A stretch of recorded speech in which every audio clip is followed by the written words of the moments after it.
Todas as cidades são criadas e as cidades que nós temos, nomeadamente Guimarães, é a consequência de uma cidade medieval que foi criada por uma dona, como sabemos.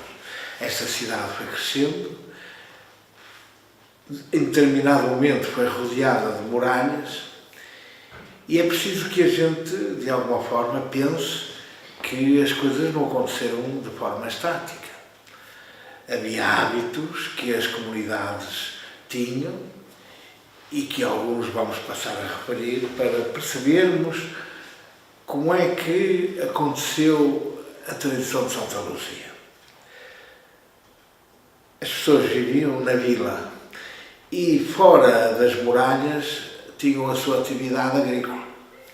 Quando aconteciam casos de segurança, era para a vila que se recolhiam, entravam pelas 9 portas da muralha. Havia, por exemplo, em tempos de pandemias, em tempos de grandes doenças, para não contagiar toda a gente, os doentes tinham que ficar do lado de fora da muralha. E há 2 casos mais flagrantes que são os Lázaros, a peste.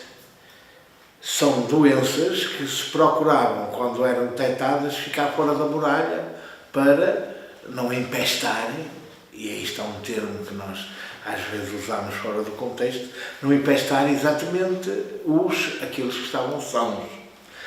Aqui em Guimarães existiam 2 casas de recolhimento de Lázaros. A casa dos Lazarinos ali junto ao continente, a caminho de Queixomil, porque esta doença precisava ter água corrida para eles estarem permanentemente a limpar as feridas. E ali tinham as ribeiras e os riachos que davam dos couros.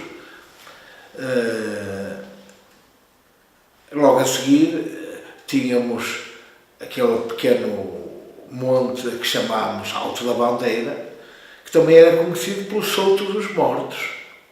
E porquê é que era o Souto dos Mortos?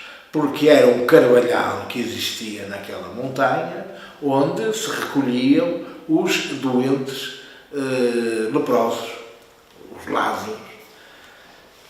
E por isso tinha esta denominação. Chamava-se Souto dos Mortos. Estavam mortos para a vida, mas de alguma forma é ali que se protegiam, que se recolhiam, para sair dos caminhos. Essa era a saída em direção ao Porto. Cá em cima, pelas portas de Santa Luzia, saía-se em direção a norte, a Braga. E o Lazareto era o recolhimento dos leprosos mulheres, era exatamente atrás da capela de Santa Luzia. Aí ficava também o Lazareto. E Santa Luzia era, como dizia a tradição, a protetora dos cegos.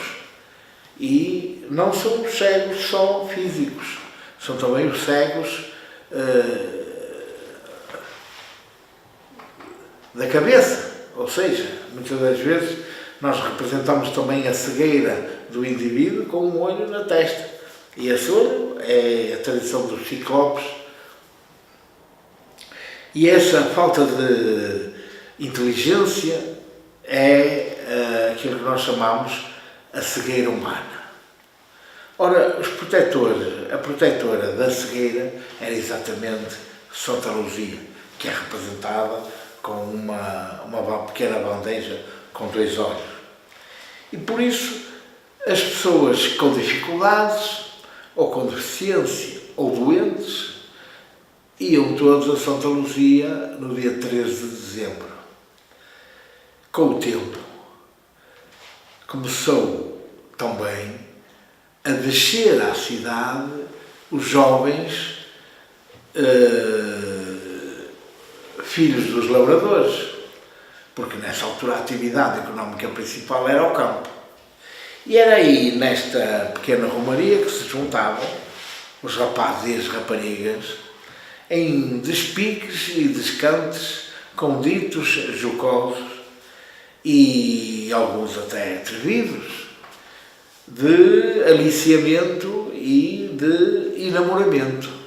E isto acontecia em dezembro, por volta de meados de dezembro, porque o solstício de inverno acontece exatamente nesta altura, que é a passagem da estação do ano por volta de 21 para 22 de dezembro. Ora, o solstício de inverno não é mais nem menos do que os tempos de mudança e de aliciamento e de enamoramento.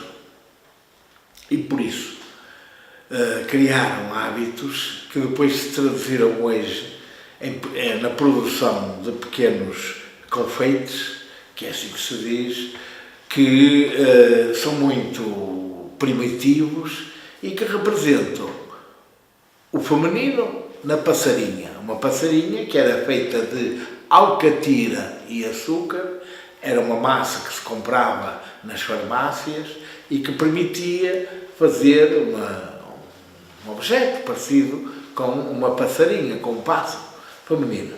E o outro era o sardão.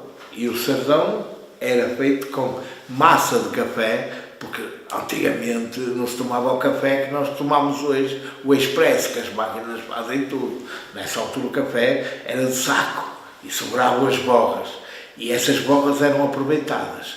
Era feita uma massa e depois essa massa era coberta com açúcar, fazia o formato de um lagarto, não é? De uma lagartixa gigante, e representava, era o símbolo fálico. Tínhamos os dois símbolos, o masculino e o feminino. E, portanto, o jogo, a jogatina é andarem na rua a fazerem despiques, a fazerem descantos. As raparigas olhavam para os rapazes que andavam com sardões pendurados ao pescoço e diziam: esse sardão não é teu, esse sardão não é verdadeiro. Ou então diziam: ui, que sardão grande, sabes ao menos usá-lo? Não é? Eram brincadeiras que se faziam de maneira até se ganhar conhecimentos e afinidades. Ou então os rapazes faziam ditos do género: menina, trouxeste a tua passarinha? Andas com a tua passarinha preparada para me mostrar? Estes jogos de palavras também eram formas de aliciar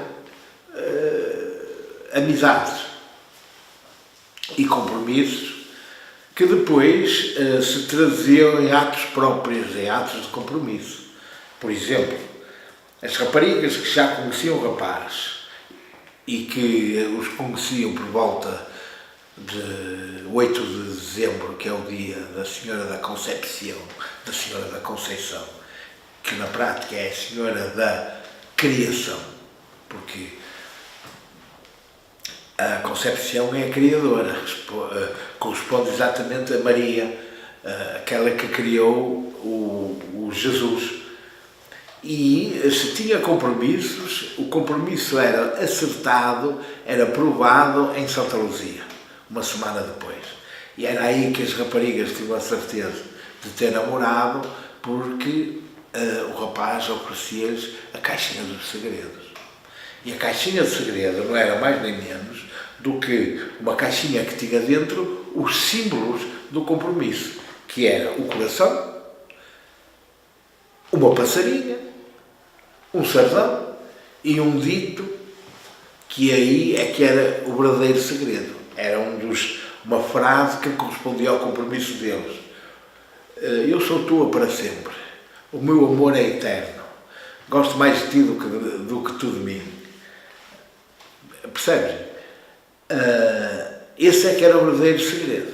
E então, feito o compromisso, ela oferecia-lhe o lenço dos namorados, que metia ao bolso de fora, para toda a gente ficar a saber que aquele moço tinha um compromisso. É para isso que servia o lenço dos namorados. Assim, ele já não seria tentado, já nenhuma se atreveria a tentá-lo, porque estava avisado que ele tinha compromisso. Este compromisso podia ser levado mais longe e se durasse um ano, no ano seguinte eles iam à Senhora da Conceição. E, como sabem, a Senhora da Conceição ficava na mesma estrada, à saída para Braga, mas do outro lado da ponte. Ainda hoje está lá a capela da Senhora da Conceição. Hoje as novas gerações não sabem que por debaixo dos bombeiros está lá uma ponte completa de granito, inteirinha, que não foi destruída. A passagem sobre aquela ribeira, não é? A ribeira de Santa Luzia, que durou até mais ou menos à década de 70, quando se fez, pronto, foi uma deliberação, se calhar na altura a propósito, mas hoje reconhece que foi impróprio, foi uma deliberação política errada, que foi canalizar entubar completamente aquela ribeira, deixar a ponte lá e cobrir tudo e fazer aquelas construções todas que nós conhecemos, que deu origem ao bairro, àquela zona urbana da Quintana, não é? Passando a ribeira por baixo. Mas que correspondia naquela parte à continuação daquilo que é hoje a Rua Francisco Agra, que continuou sempre conhecida por Rua de Santa Luzia, com estas tradições todas e que continuava em direção a Braga, e do outro lado da ponte tinha então a Senhora da Conceição. Quando os jovens ao fim do ano chegavam ao fim, então, de um ano, iam à Senhora da Conceição pedir proteção e também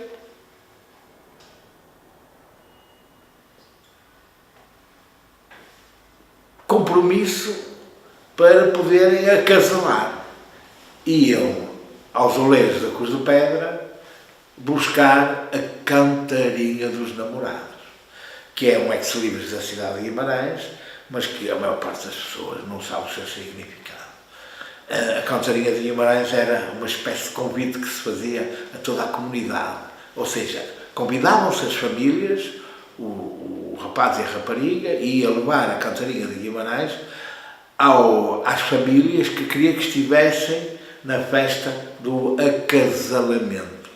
E reparem que eu digo acasalamento, não digo casamento. O casamento é o contrato social da Igreja Católica Apostólica Romana. O acasalamento é um compromisso matrimonial como se diz, da comunidade rural, dos lavradores, dos senhores, daqueles que trabalham a terra, que têm uma relação com a terra-mãe, a terra-mata. E então, essa cantarinha corria às famílias e quem a recebia era sempre o elemento mais velho, era sempre o anfitrião, o velho que recebia. E então, depois da cantarinha dar a volta, voltava às mãos da candidata a noiva, que ia ver os presentes que tinha recebido. Na cantarinha maior tinha os presentes materiais, as arrecadas de ouro, os bordões, até o contrato, por exemplo, de terras, se fosse de alguma forma de uma família abonada. E na cantarinha pequenina era a parte espiritual. Recebia as sementes porque são símbolos da fertilidade. E em cima da cantarinha tem 3 pombos, borrachos, que são o símbolo, ou seja, tem a pomba com 3 pombos, porque são o objetivo maior do acasalamento, é a procriação. Em paz, porque o pombo representa a paz, e o trinitário, que são os 3 borrachos que estão aos pés, é o símbolo da vida e corresponde à criação.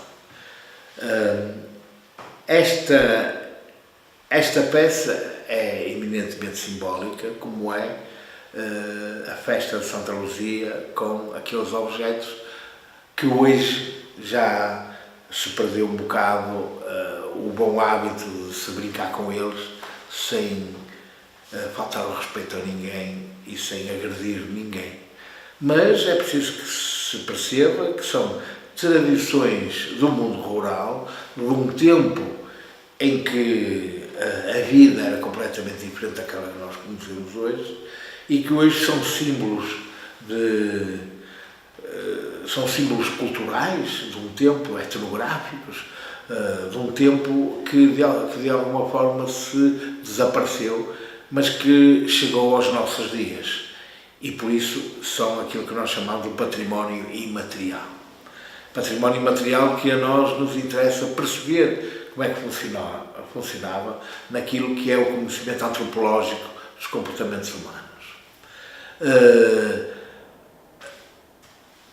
Esta festa era, na prática, uma forma habilidosa de se fazer o acasalamento pecando sem usar os símbolos do pecado, não é? Porque havia, naquilo que diz respeito à ética e à moral, sempre um controle absoluto da Igreja sobre aquilo que era a vivência própria, a vivência natural dos grupos sociais, neste caso rurais.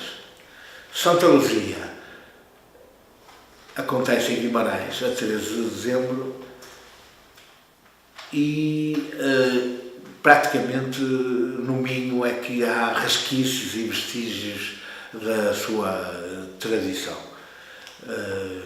Em Portugal não há muitos mais sítios onde a Santa Luzia mantenha viva não só a festa religiosa, mas sobretudo os comportamentos profanos que são afetos às festividades. E de facto em Guimarães ter chegado aos nossos dias estes pormenores é curioso e um ato cultural que nós deveremos tentar compreender o mais possível e também preservar o mais possível, no sentido de lhe dar um contexto e uma força cultural obrigatórios. Finalmente, dizer que quanto mais conhecimento tivermos e compreendermos os símbolos que estão presentes nesta tradição, mais fácil podemos partilhar o seu significado com as novas gerações, porque só elas é que são capazes de os preservar naquilo que é a tradição e que a tradição é capaz de fazer futuro. Se os jovens forem capazes de compreender a importância que tem a preservação destes comportamentos que são a justificação para a existência destes hábitos de gerações anteriores, mais fácil são capazes de contribuir para a sua continuidade como acontecimento cultural, não é? Por isso, se calhar, este é o trabalho que é preciso fazer hoje. Não é só preservar culturalmente ou definir a necessidade de preservação, mas também pensar em projetos de divulgação e de partilha com as novas gerações, para eles também criarem os hábitos de descerem à vila e irem brincar com o solstício de inverno, com as parelas, com os sardões e eles com as passarinhas. Ora bem, é o jogo do acasalamento que é cíclico e que estará sempre ligado à existência da condição humana.